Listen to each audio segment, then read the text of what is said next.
its core, lifecycle marketing is about sending the right message to the right person at the right time. When you leverage first-party data and CRM tools effectively, you're not just driving engagement, you're building lasting customer relationships that fuel measurable revenue growth. That's a quote from Jake Schmidt, founder and CEO of Structured Agency, and a sneak peek at the content from today's episode. Hi there, I'm Carrie Curran, business growth consultant, industry analyst, and host of Revenue Boost, a marketing podcast, where I educate business leaders on how smart marketing strategies can drive revenue growth. In today's episode, titled Data-Driven Revenue Growth, Leveraging First-Party Data and CRM for Smarter Lifecycle Marketing Engagement, I'm joined by Jake Schmidt, founder and CEO of Structured Agency. We dive into the powerful intersection of first-party data, CRM strategy, and lifecycle marketing to drive smarter, more impactful engagement. Jake shares bonus tips on using quizzes to learn more about your customers for improved client-centric, personalized campaigns. If you're looking for ways to optimize your marketing strategy and drive measurable growth, this episode is for you. Let's go.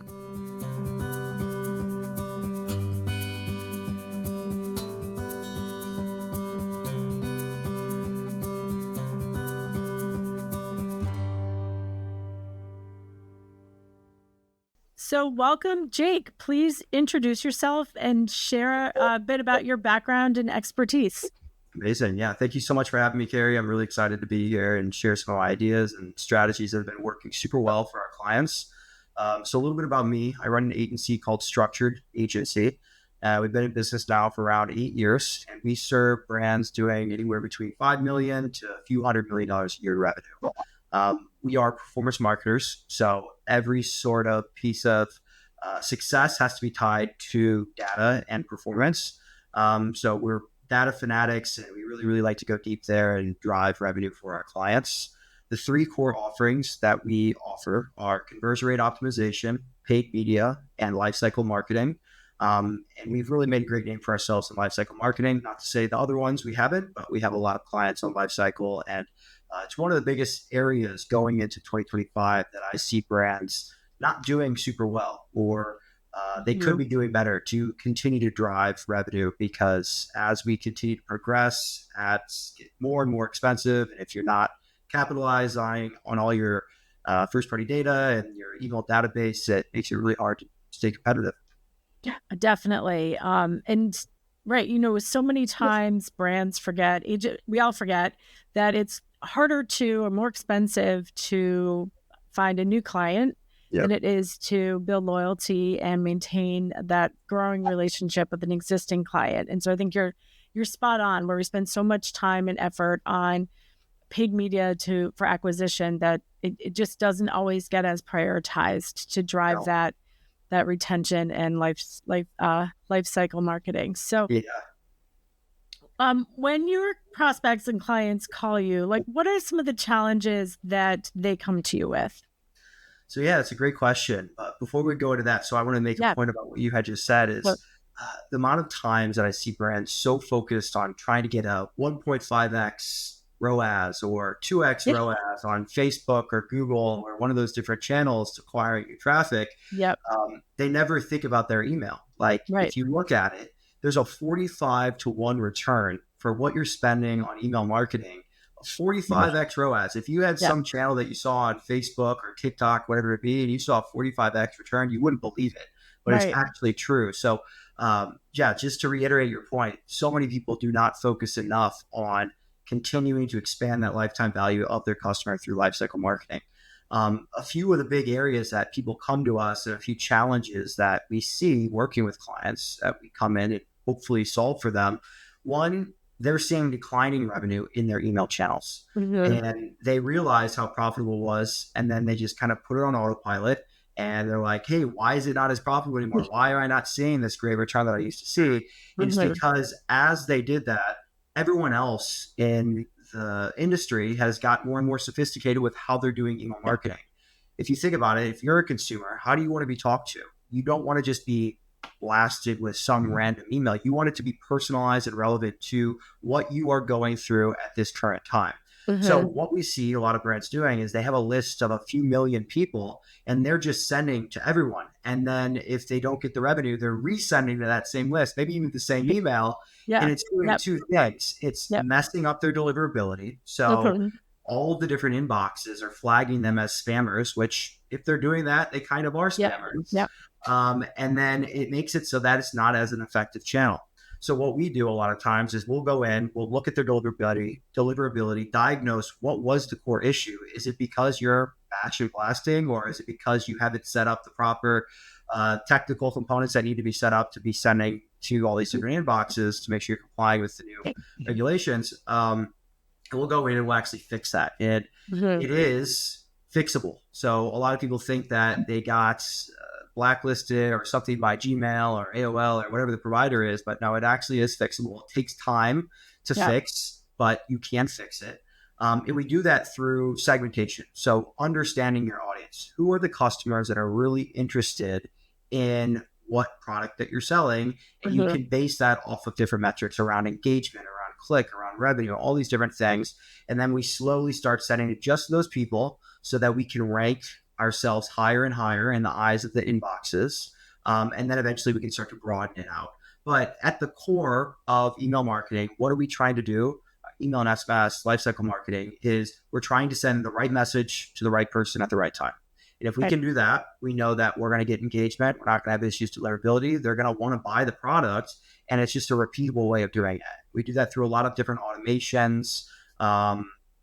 You have like kind of the core foundational automations, which is your welcome series, your browse abandonment cart, and go on and on. But then there's another layer. We like to think of it in kind of three layers. You have your first layer where it's your foundational. Second layer is growth. And then third is optimization and innovation. Foundational is just making sure that you have a message out to someone so that they're getting it with something.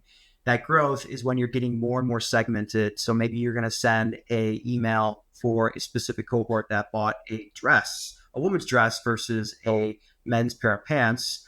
And then finally, that optimization is when you get really personalized and you're recommending them that next product that they need to be buying after they bought the dress or belt or whatever it might be. So that's a huge problem that we see within lifecycle marketing. And then on the paid media side, we see the same thing, inefficient marketing spend. They're spending money on whether it be brand, and it's not actually driving what they're looking for, and they're really trying to drive more revenue, and that should be performance spend. And then a big reason around inefficient spend and not being able to hit your targets is AOV. So clients, they just are trying to sell a $20 widget and they're expecting a $3 AOV, CPA, but that's just that's not possible these days. So we do a lot of bundling and quiz funnels and different things to make sure that we can drive that AOV higher and higher. Excellent.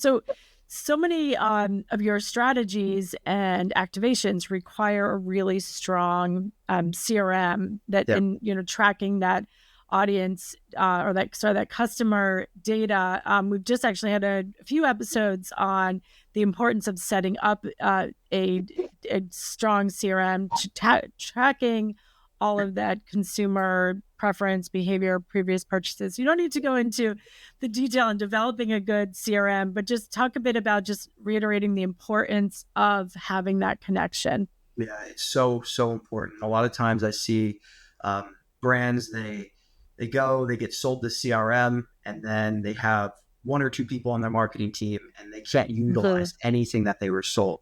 So first thing I would say is make sure when you're in the process of being sold a CRM, know what features you want to use and what that actually entails. I always say when we're working with clients, we're the team that helps them get that remaining 80% of the CRM put to use where they can actually make that 45x return on email marketing. Because most of the times they're only using 20% of the functionality. And that 20% might just be batching and blasting to their list, which is causing them more and more issues. So my biggest piece of advice, know what you're getting yourself into, and know what it actually takes to develop all of the different things that have been presented in the sales process. I always see, or sometimes see brands where they're like, oh, we'll get to it later. It's never early enough to get Yep. at least a lead capture on your website so you can have that data and then set up some sort of automation, because Absolutely. we also run into clients where they've set up a lead capture and they have this list of 200, 300,000 people, but they've never engaged them. Yeah. There's a diminishing return on the time it takes for you to actually send them a message and how likely they are to engage or respond. So make sure you're just sending something. Have a super basic flow. It's really easy to build. Um, Send them something so that they at least have heard from you and they know who you are, so that in the future, when you invest more resources into really maximizing your CRM, it's not all for waste. So those are some of the things that I see. This episode of Revenue Boost, a marketing podcast, is brought to you by Kriglu. Want to boost customer acquisition while saving time and money? Meet Kriglu, an AI-powered omnichannel bid management platform designed to optimize your ad spend. Kriglu intelligently adjusts bids across channels, ensuring your ads reach the right audience at the lowest cost. Plus, with its automation, you'll free up valuable time to focus on your business. The result? Efficient, cost-effective growth, all while maximizing your marketing budget. Ready to scale smarter and faster? Visit Kriglu.com, Kriglo.com,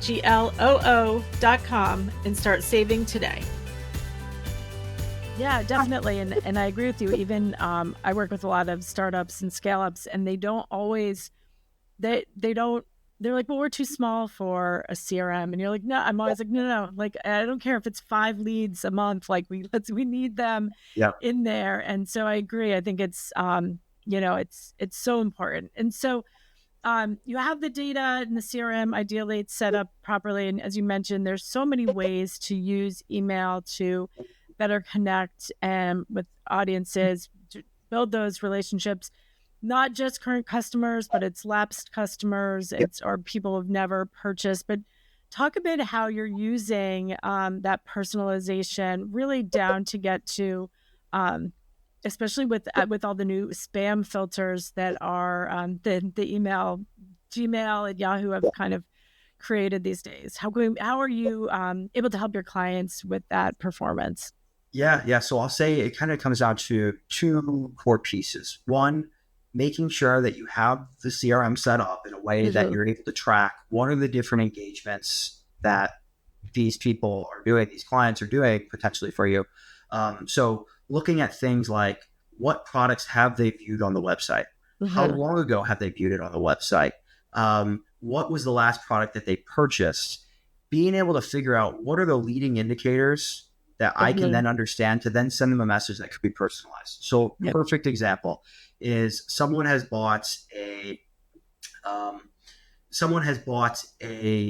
product. Let's use a baby brand as an example. So they bought a product and their baby was just born because they bought the size of a brand new infant baby. And we know that, and we know that they bought a bunch of those products. And then we build automations for 2 years down the road where we know that they're going to continue to buy more products, but the baby has grown and we need to be able to cross-sell them that next size of product. So that's a perfect example of making sure that you're providing relevant content to the customer so that they're going to want to open it and they're going to want to engage with it. And they know that you're not just spamming them. But making sure that you do that. And then also looking at your engaged lists is really, really important. So when you're sending campaigns, sending to the engaged people, that's important because you know that they want to read you and they know that they want to look at your content. I see people all the time where they'll go in and they're going to send an email and they're just going to resend it to everyone who has not opened their email in the last, say, 30 days. That makes no sense to do that. They're telling you by their action, I did not want to read this, so don't send it to me again. That's a great way for you to get them to go into the email and mark it as spam.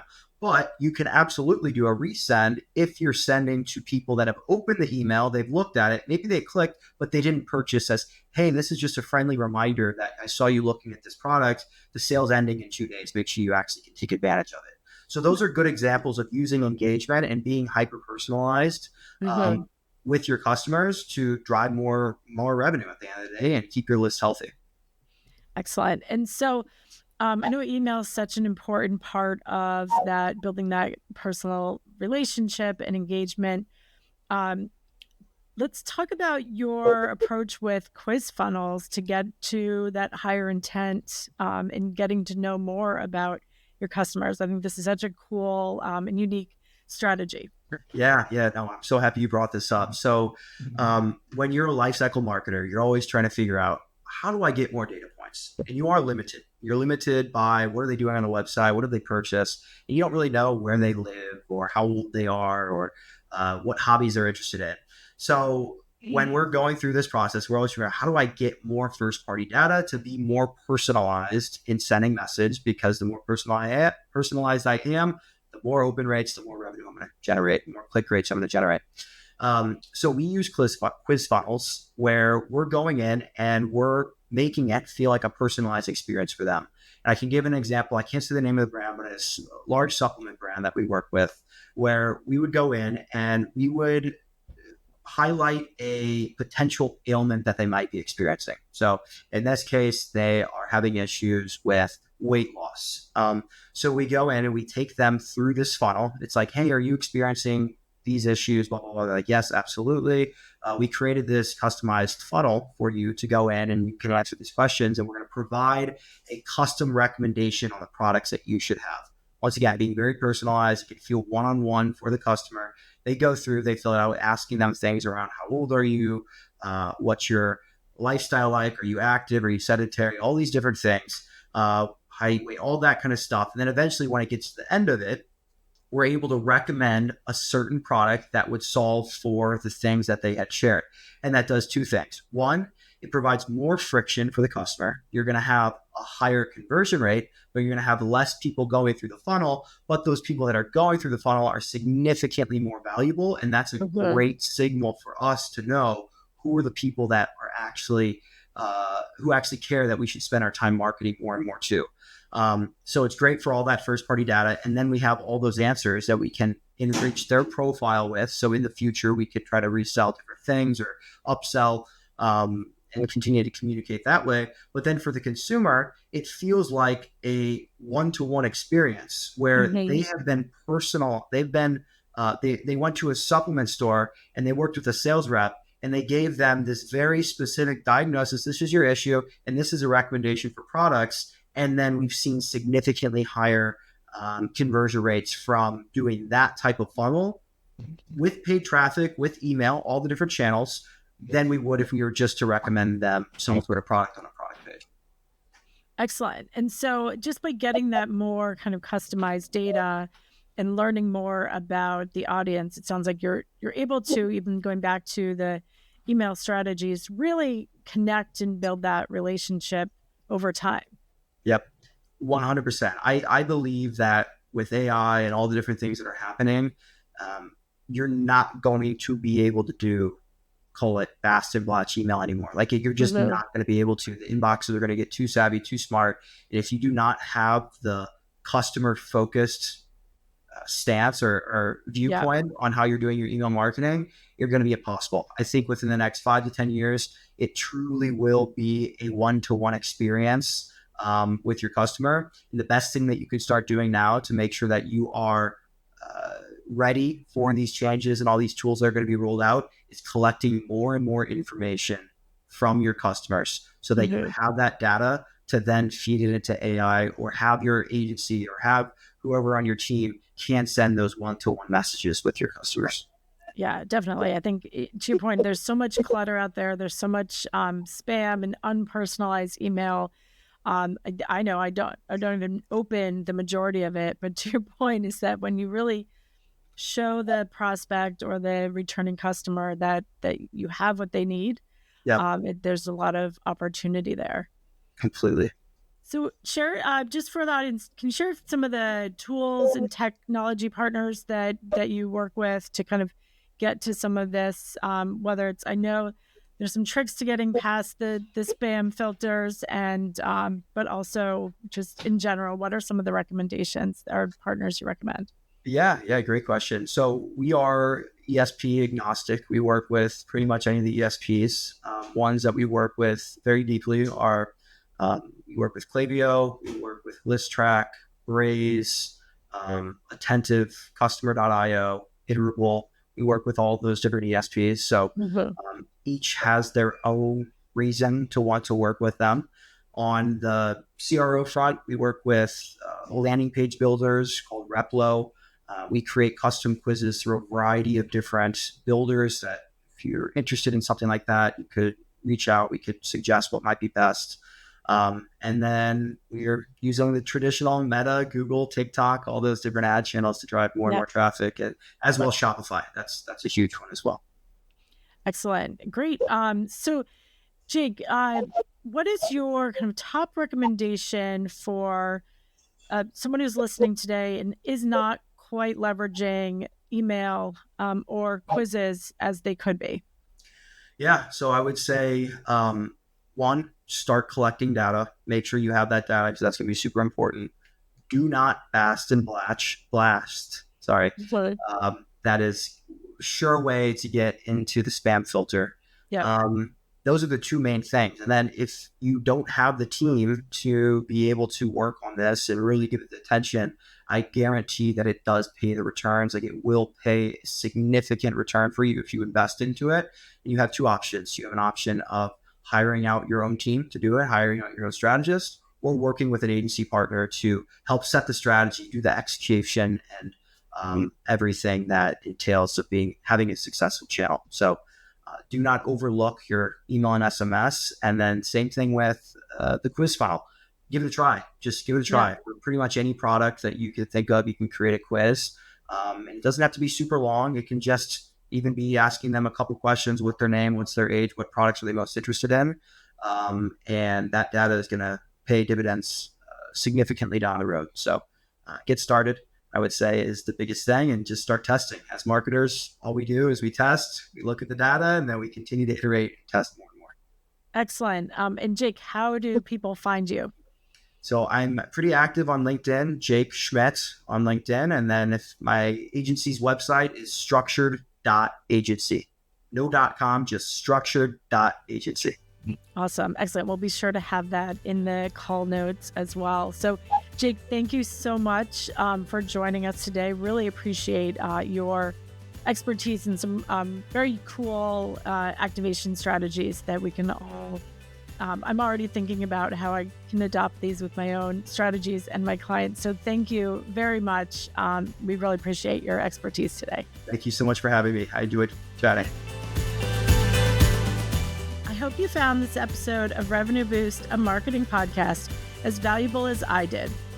Jake's unique approach of improving the personalization of customer engagement through email and quiz funnels can be applied to both B2B and B2C or D2C campaigns. Be sure to subscribe and follow Revenue Boost, a marketing podcast, for more actionable examples to drive your business growth.